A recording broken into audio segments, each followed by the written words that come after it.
Budget से ठीक एक दिन पहले या फिर यह कह ले कि कुछ घंटे पहले मोदी सरकार के लिए इतनी बड़ी मुश्किल कैसे खड़ी हो गई?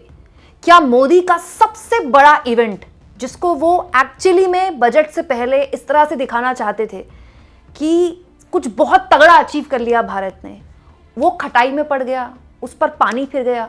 दोस्तों क्यों? क्योंकि हर फैसले को इवेंट की तरह रखना और उसको बहुत भव्य और बड़ा दिखाना, यही मोदी की और ये वाली बीजेपी की सबसे बड़ी पूंजी है। लेकिन इस बार बीजेपी चूक गई। इस बार मोदी के इस बड़े इवेंट को ये समझ लीजिए कि उस पर एक ऐसी खबर ने छाया डाल दी, एक ऐसी खबर ने पर्दा डाल दिया जो किसी भी हाल में मोदी नहीं चाहते होंगे कि ऐसा हो। दोस्तों, यूरोप के साथ भारत की एक बहुत बड़ी ट्रेड डील हुई है। यूरोप और भारत की फ्री ट्रेड अग्रीमेंट हर लिहाज से ऐतिहासिक है और ये तस्वीरें प्रधानमंत्री ने शेयर की हैं और यूरोपियन यूनियन की तरफ से जो माननीय लोग आए थे उनकी मौजूदगी में ये ट्रेड डील हुई और ये हर लिहाज से ऐतिहासिक है। तब जब ट्रंप का टैरिफ ऑलरेडी भारत सबसे ज्यादा झेल रहा है, उसको 50% टैरिफ किसी भी देश पर नहीं लगा। मतलब भारत के साथ सबसे बुरा किया ट्रंप ने। ट्रंप वाले मोर्चे पर मोदी बहुत बुरी तरह बैकफुट में थे। लेकिन ठीक गणतंत्र दिवस से पहले यूरोपियन यूनियन के सदस्यों का यहाँ आना, उसके बाद ट्रेड डील होना और ट्रेड डील की ये वाली फोटो, ये अपने आप में मोदी का सबसे बड़ा इवेंट था और हर लिहाज से ये ट्रंप को एक मैसेज था। जो टैरिफ उन्होंने भारत पर थोपा उसके लिए भी, और दुनिया को एक मैसेज था कि देखिए भारत नहीं झुका, भारत टैरिफ झेल रहा है और इसके साथ साथ हमने यूरोपियन यूनियन से फ्री ट्रेड एग्रीमेंट भी कर लिया। ये यूरोप को भी सूट करता है। क्यों? क्योंकि भारत दुनिया की सबसे उभरती इकोनॉमी है, चौथी सबसे बड़ी इकोनॉमी है। यूरोप को भी सूट करता है ये। यूरोप ने भी एक तरह से ट्रंप को जवाब दे दिया, क्योंकि यूरोप और ट्रंप के बीच में तनातनी चल रही है अभी ग्रीनलैंड को लेकर, और भारत को तो जाहिर तौर पर सूट करता ही करता है। तो होना क्या चाहिए था? होना यह चाहिए था कि इस फ्री ट्रेड एग्रीमेंट के बाद, जो कि बिल्कुल अच्छा एग्रीमेंट है भारत के लिए, बहुत फायदेमंद है भारत के लिए, इस पर मीडिया में केवल इसी पर बात होनी चाहिए थी। लेकिन हो क्या रहा है? बात इन तस्वीरों पर हो रही है जो सुबह से आपके सामने मैं रख रही हूं।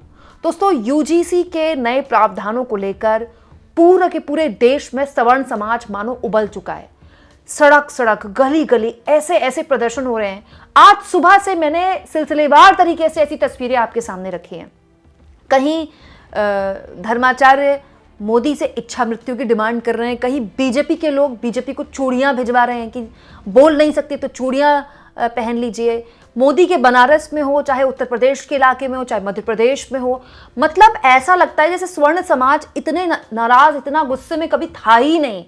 बीजेपी के समर्थन करने वाले कुमार विश्वास जैसे कवि उसका विरोध कर रहे हैं। और तो और शाम को 5 बजे 6 बजे की डिबेट्स में देख रही थी, वो भी इसी पर है कि यूजीसी का प्रावधान क्या सवर्ण विरोधी है, यूजीसी के नए नियम कायदे क्या सवर्ण विरोधी हैं।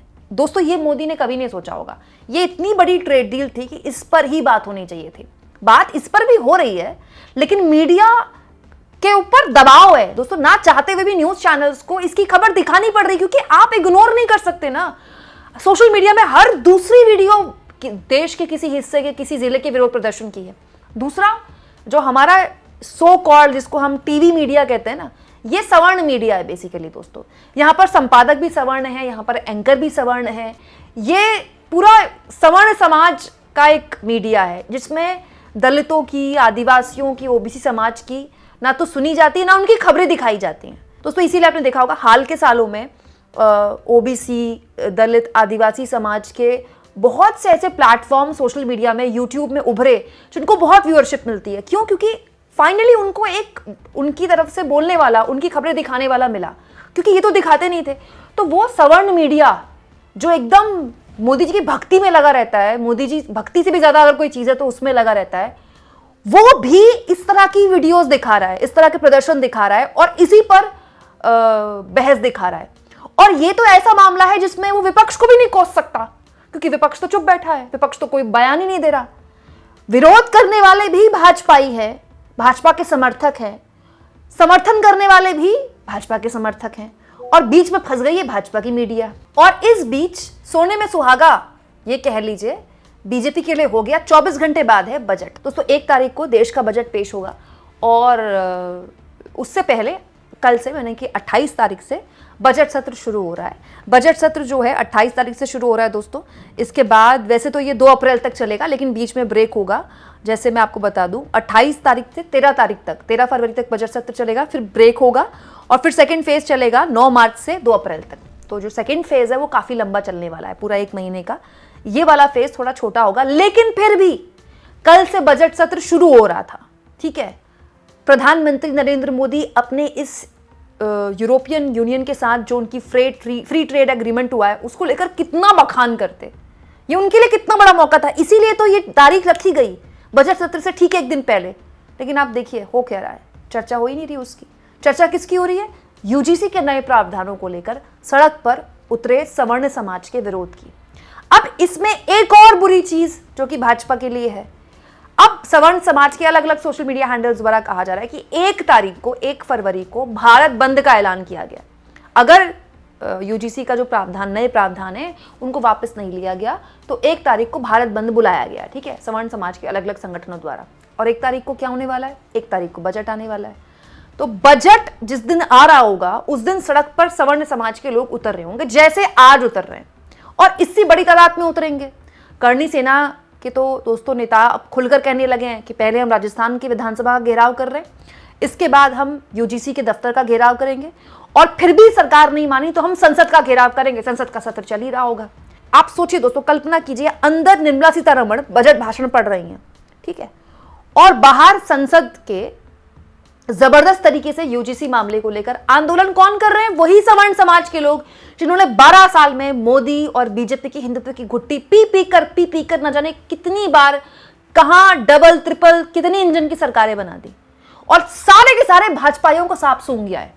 बीजेपी के जो नेता हैं, बीजेपी के जो मंत्री हैं, अब उनके पास 2 ही ऑप्शन है। जो सवर्ण समाज के मंत्री हैं वो थोड़ी बहुत दबी जुबान में खुले तौर पर इसका विरोध कर रहे हैं, दिखाने के लिए भी हो गया कि भाई विरोध भी हमारी तरफ से आ रहा है, और जो कुछ नहीं बोल पा रहे वो समर्थन कर नहीं सकते तो चुप हैं, उनके पास बोलने के लिए कुछ है नहीं। मतलब आप सोचिए 3 इवेंट, मोदी के 3 इवेंट जिनमें इस यूजीसी के प्रावधानों की वजह से मतलब पानी में धुल गए। वो यूरोपियन यूनियन के साथ ये trade deal, free trade deal बहुत अहम है भारत के लिए, और भारत के लोगों को इसकी डिटेल्स पता चलनी चाहिए थी, पता चलती भी। आपको तो पता ही है, मोदी जी की कोई गलती होती है तो भी मीडिया वाले उसको मास्टर स्ट्रोक की तरह दिखाते हैं, तो ये तो एक उपलब्धि है, तो इसके लिए तो मोदी जी की आरती ना उतार देते। लेकिन अब मीडिया दिखा क्या रही है? प्रोटेस्ट दिखा रही है यूजीसी का। तो ये आज का इवेंट, ये वाली फोटो जिस पर मोदी जी के मुस्कुराती तस्वीर होती और ट्रम्प को मुंहतोड़ जवाब दे दिया मोदी ने, आर्टिकल्स छप रहे हैं, खबरें हो चल रही हैं सुबह से, लेकिन वो खबर चलती है, फिर प्रोटेस्ट की खबर आ जाती है, फिर वो खबर चलती है। वो जो एक जिस तरह का इवेंट मोदी जी क्रिएट करना चाहते थे वो नहीं हो पाया। दूसरा, कल बजट का पहला दिन, वो भी देखिएगा आप, इसी मामले को लेकर संसद के अंदर संसद के बाहर प्रोटेस्ट होते रहेंगे। और 1 तारीख को तीसरा सबसे बड़ा इवेंट बजट। दोस्तों ये जो है चुनावी साल है, ठीक है, अलग अलग राज्यों में चुनाव है, तो ये जो बजट होने वाला है भी चुनावी बजट होने वाला है। तमिलनाडु और पश्चिम बंगाल और केरला, आप देखिएगा मोस्टली असम, इन्हीं राज्यों पर फोकस रहेगा केंद्र की मोदी सरकार का, क्योंकि इकोनॉमिक्स एंड पॉलिटिक्स को हैंड इन हैंड, हमेशा ही ऐसा होता है। तो बजट पूरी तरह से राजनीतिक बजट होगा ये। लेकिन उसकी हेडलाइन भी कैसे बनेगी सोचिए, क्योंकि हेडलाइन तो उस दिन भी यही बन रही होंगी कि सड़क पर आंदोलन हो रहा है, सरकार के खिलाफ नारेबाजी हो रही है, और तब तक ये आंदोलन अगर सरकार ने कोई यू टर्न नहीं लिया तो और बड़ा हो चुका होगा और संगठित हो चुका होगा। आप इस मुद्दे पर क्या सोचते हैं दोस्तों? ये जो लगातार 3 इवेंट्स मोदी जी के ठीक से कवर नहीं हो पा रहे इस प्रोटेस्ट की वजह से, और इसमें भी विरोध करने वाले लोग विपक्ष के लोग नहीं है।